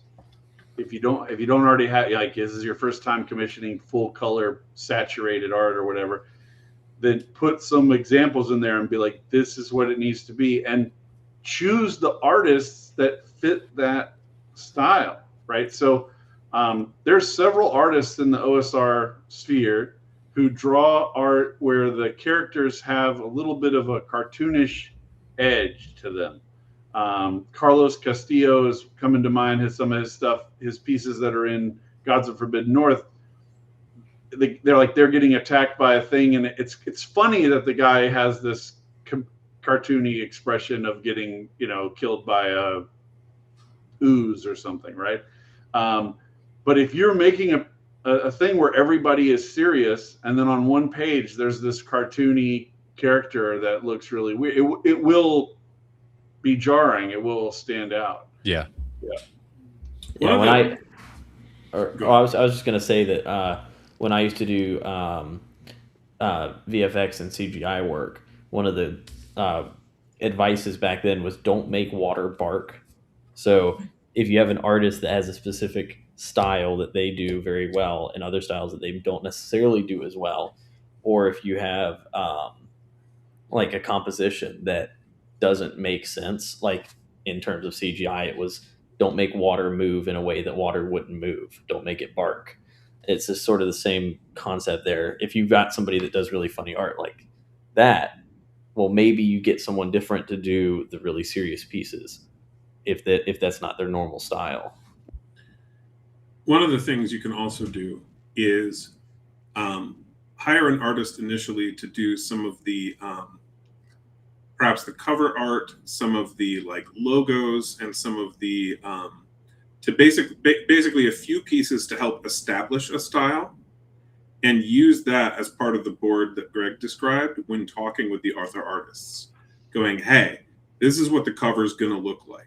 Here's what a couple of other pieces are going to look like. I'd like you to try to match that style, and obviously approach artists who are able to draw or inclined to draw in that way. Another thing, though, that you can do that I think is wise if you're going to be dealing with multiple artists, and I've had 7 artists on 2 different books, and they weren't all the same people on those 2 books, and I forget for the other book. The other book we maybe had 3. So I've had multiple artists on a few projects, but the other thing is you can split them up by category. So, for example, if you have art of people, of player characters of different sorts, and you stick with 1 or 2 artists there and have different artists doing like monster art or different artists doing like maps, the differences in their style, you're still going to want to have central references, but the differences in their styles won't be as apparent because the subject matter is different. Yeah, I agree with that. And you could have them in different sections. Like if you have a person doing art in the treasure section and another person's doing art in the front of the book somewhere, if it's far enough apart, it will be less of an effect. Yep. But with PDFs now, people are jumping around a lot. Yeah. And you should consider that, like, there's a handful of pieces that are in my player guide that I ended up using in the GM guide as well for a different spot, but they're in 2 different books, so it's the same art, but in 2 different books. I have a Van Richten's 2nd edition AD&D book that has, I think it's like 7 pieces of art in the whole book, and they're just repeating as you go through. Like you flip through and it's like, oh, there's a skull, and then there's the vampire guy, and then there's a vampire hunter, and then there's a skull, and then there's a lantern, and then there's a skull. And you're like, wait a minute, I've seen that a whole bunch of times. So yeah, be cautious about that kind of thing. But really, a lot of it is choosing the artists. It's very hard to do. It requires you to look at. It's late in the stream. Maybe no artists will hear me, but artists are generally very opinionated and passionate people. So if you befriend them on Facebook, you will be inundated with their ideas. Okay. Now, if you can take it, that's good. Okay. I can take it. I just close, whatever. Okay, that's fine. But if you can't take it, you really cannot say your true feelings about anything around most artists, because they are so passionate about it. It could be anything. It could be like it could be could be about fucking trains. Okay, like who knows? Like they're so passionate about that. And if you're like, I don't really, they're like, it's. Just You're telling me you way- you don't like hardwood floors? Are you kidding me? You know, like- Exactly. Pineapple on pizza. It could be that they're vegan. That's an example, right? It could be that they are really passionate about some food, like anything. Just exercise caution.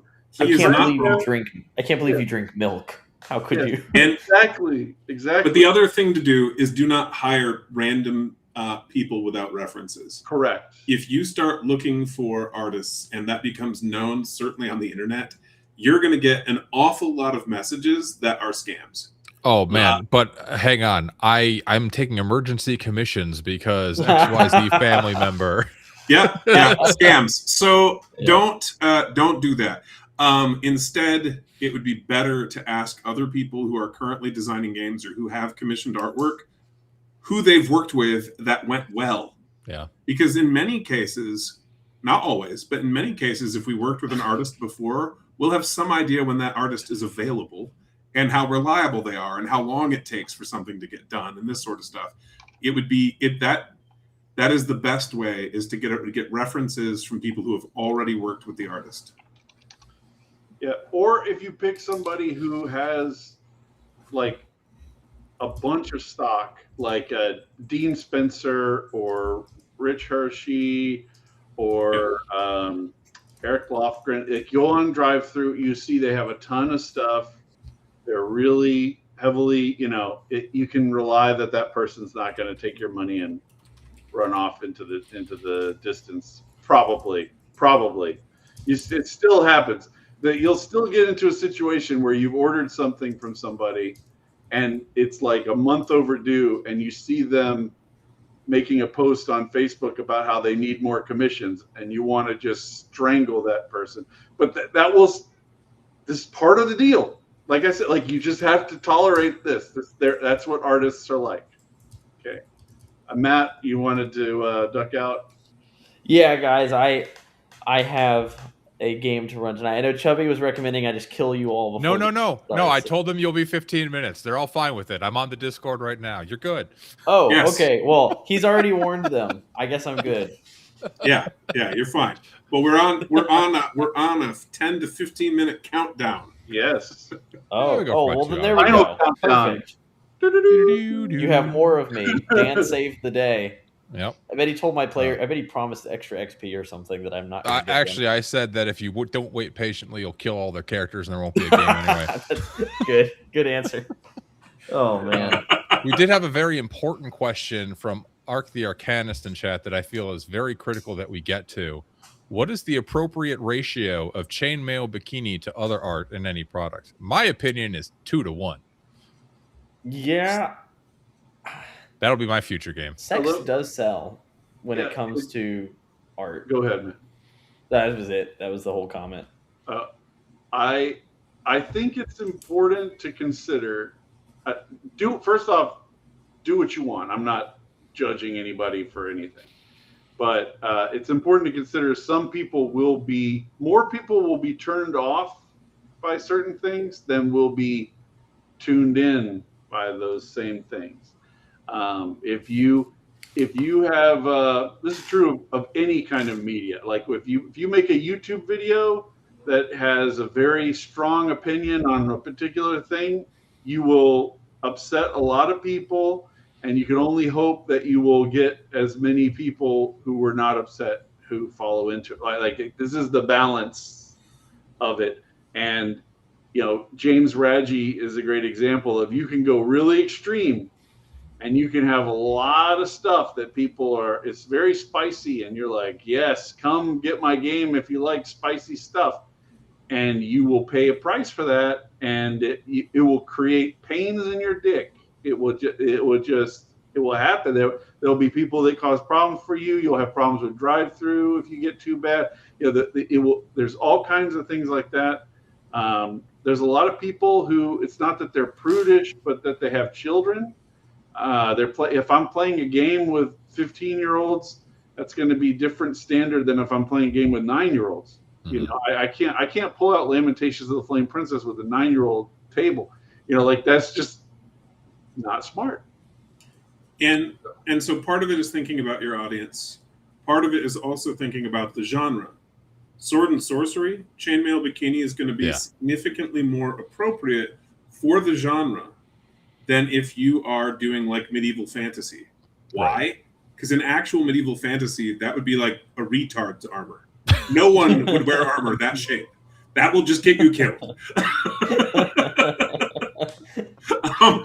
That's like, think about what the genre is and what the expectations are, and also do think about your own your reputation for your company. For example, I talked with someone recently who ran into a situation where a product he produced has had a lot of pushback on it because of one of the artists he chose to hire, because that artist also does pornographic work, and that was a mistake and is costing him, it sounds like, thousands of dollars in lost sales and interest. Now, whatever you may feel on the topic, I don't think that's a good thing to do, pornography, right? But whatever you may feel on the topic, you have to think about, if you're making a product, business decisions. Is this a thing that's going to benefit us as a company? And also, is this a morally right thing to do? Because if it's not right, you shouldn't do it. If it's a bad business decision, you also shouldn't do it. If you're going to spend 9 months, 12 months out of your life working on a particular project, or more than that, you don't want to screw it up by making a decision that is bad for the business side. That's true of chainmail bikinis. That's true of a whole wide range of things.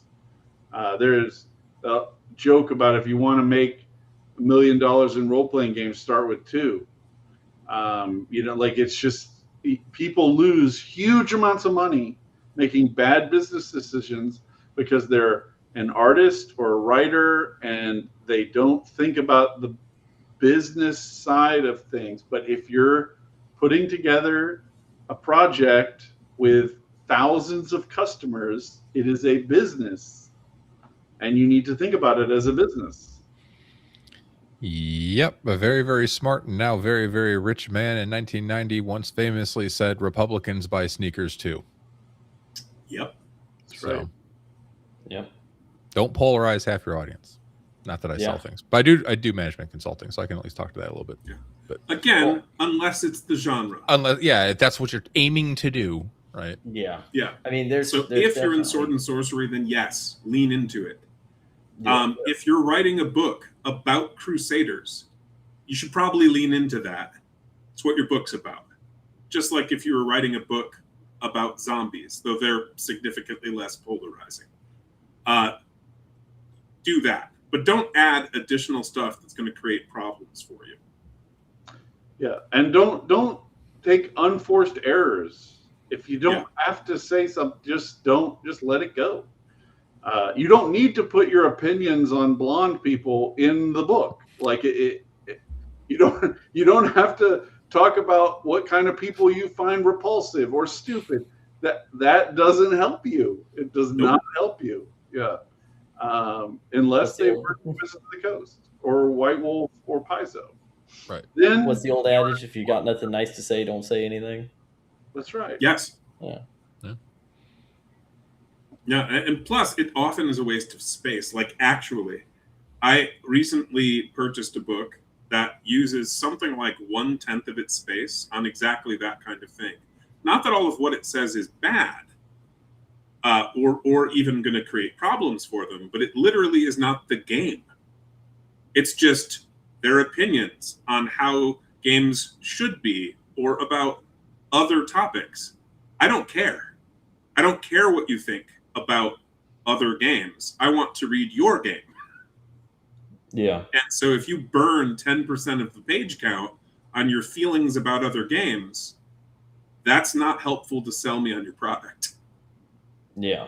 It also isn't very good for random customers. I'm mostly buying it to read for my own interest.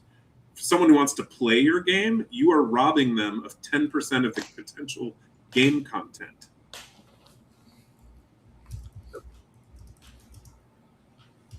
Very good advice.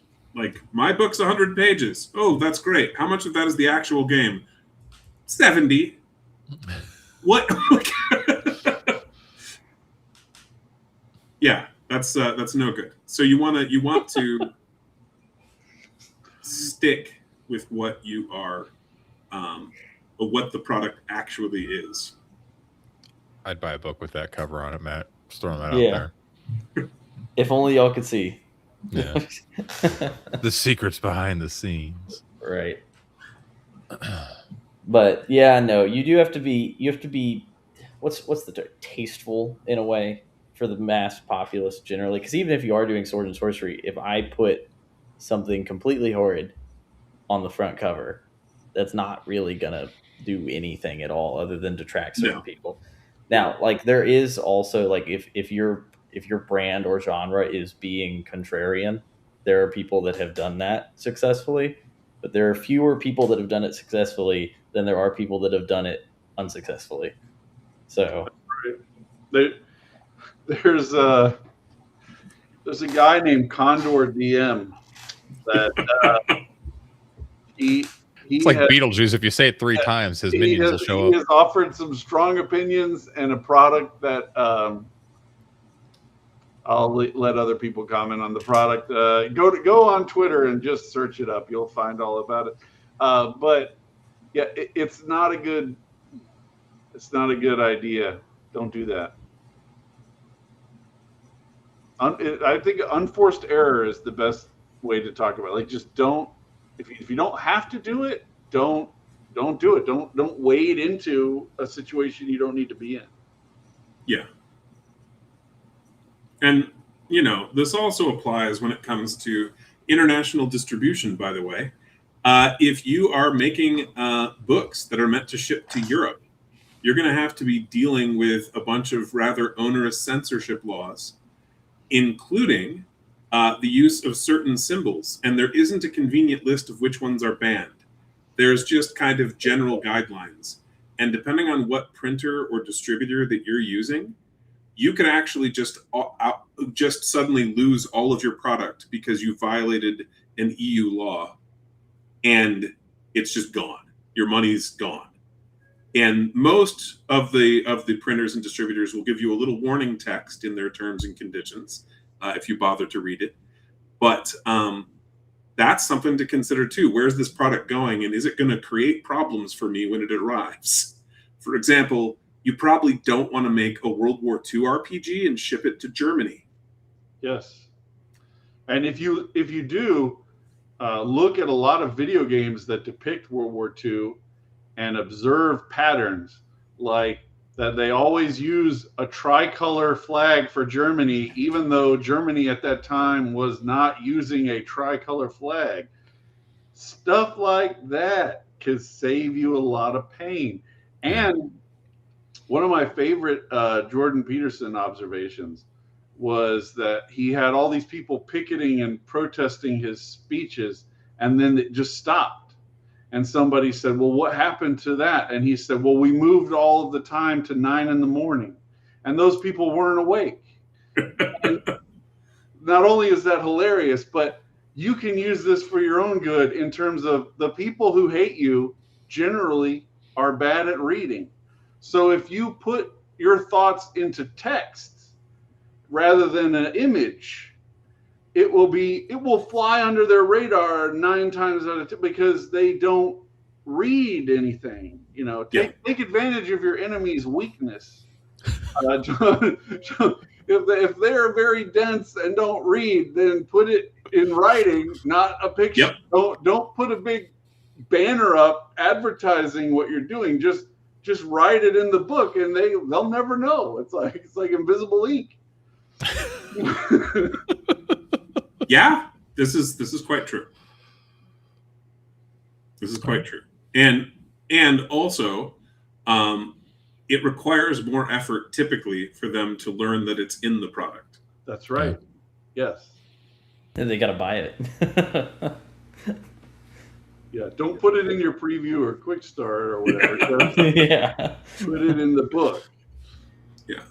So So those are things to consider. Greg's deepest thoughts about pineapple on pizza will be not in the quick start Yeah, to Shadow it's on Sun page Revised. 36 of. Well, I have a product called Warlords of Gavardia. That's for Acts 2. And the very last page, the title is Valar Morghulis from Game of Thrones. All men must die. And it has some spicy opinions on it. But nobody has ever brought it up to me because the people who would be very upset about it have never read. They don't read it. They're not going to read all the way to the end. Now you're gonna get them. Now you're gonna get them commenting. Now that you've said it on stream, they're like, Yeah, "Well, I read it. I was mad all along." Who knows? Who knows what it means? Who knows what it says on that page? Right. Go That's buy awesome. it. Yeah.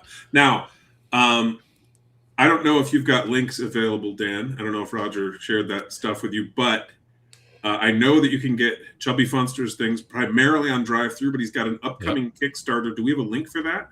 I just dropped it in the chat when you started talking. Thank you very much. That's Man, exactly what my that's hair for. is all fucked up tonight after I wore that hat. I never should have done that. All right. I still want one of those hats. My wife set up the Etsy store. Yeah. And she's working on getting me a link. It's easy to order hats. It's hard to set up the supply chain for someone else to order hats that have your thing, and then it goes out without being a pain in my ass. So she's worked that out, and that is coming up. Shadow Sun is going to be going live on September 15th. It was originally going to be August 4th, but I moved, and it's moving is a fucking nightmare. Moving sucks. Yeah, so I just got behind, but I'm very convinced, and this is rare for me to be around people who I know. Every single person here I know agrees strongly with this.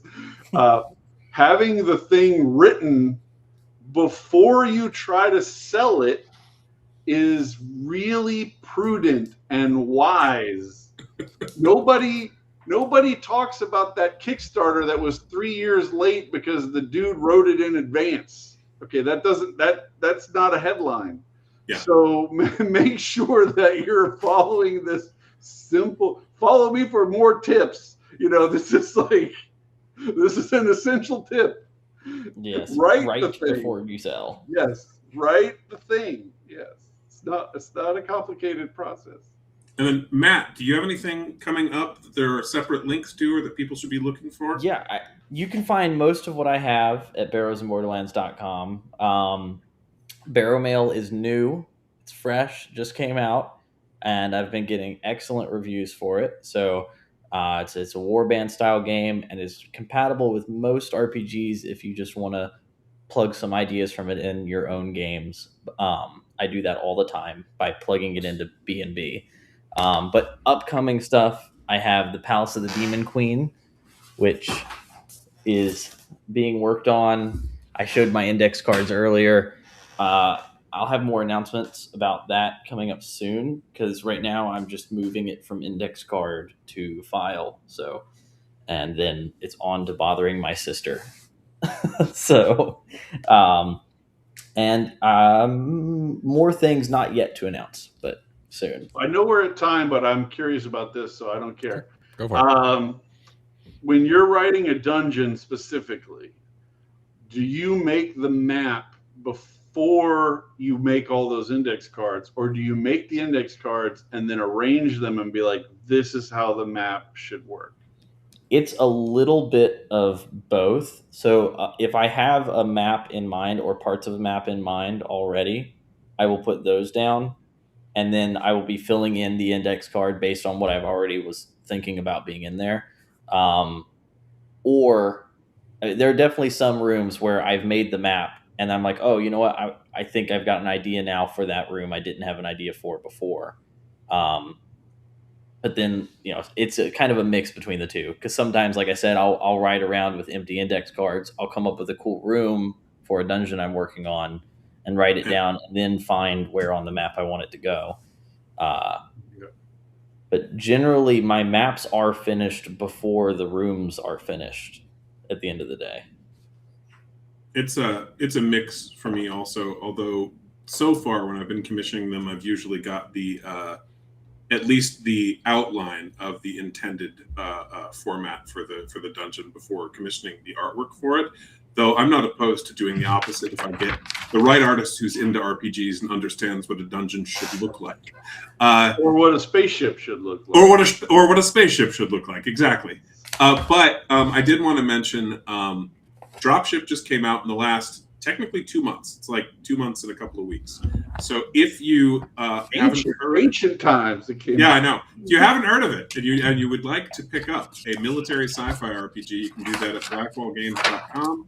We are also working on a dungeon module for Horde Wars. Nate and I just finished plotting that out, and I'm supposed to meet with an artist on Friday to commission artwork, which is why we needed to have that meeting today. And we hope to have that out partway through next year. We're looking at a reasonably quick production run on that because we're using mostly stuff we've already tested. Which is great, but there should be some new game content in there for players who are interested in particular unique magic artifacts, unique monsters to fight, that sort of thing. Very cool. You mean it's not just goblins? That's correct. Okay. Alrighty. Greg, did you have anything you wanted to close out with? No, my model is shifting to where I'm trying to design in the open now in the form of the Patreon and on YouTube. So I'm doing kind of idea design on my YouTube channel. And then when it moves to writing, it goes on my Patreon. And people will give you shit about anything, but like people will be like, oh, well, why are you making people pay for it? They're like, it's work. It's a way of me having some of the money ahead of time to buy the art and to do things. So it's a useful way of me doing my stuff. So that's what I'm doing. I try to, it also helps you stay on task because you're like, I need to put out a Patreon post every certain amount of days. So I need to stay motivated on the particular project because one of the biggest enemies in this business is getting distracted by other projects and other things. You do enough and then you're like, oh, now it's doing the hard work. So now my brain wants to jump to something else. But the Patreon helps me stay on target. All right. And then as we close out, I do want to briefly talk with Dan and Greg after. I know you got a game to get to, so I'll try to be very brief. But I hope everybody has a good night. Yeah. And thanks for watching.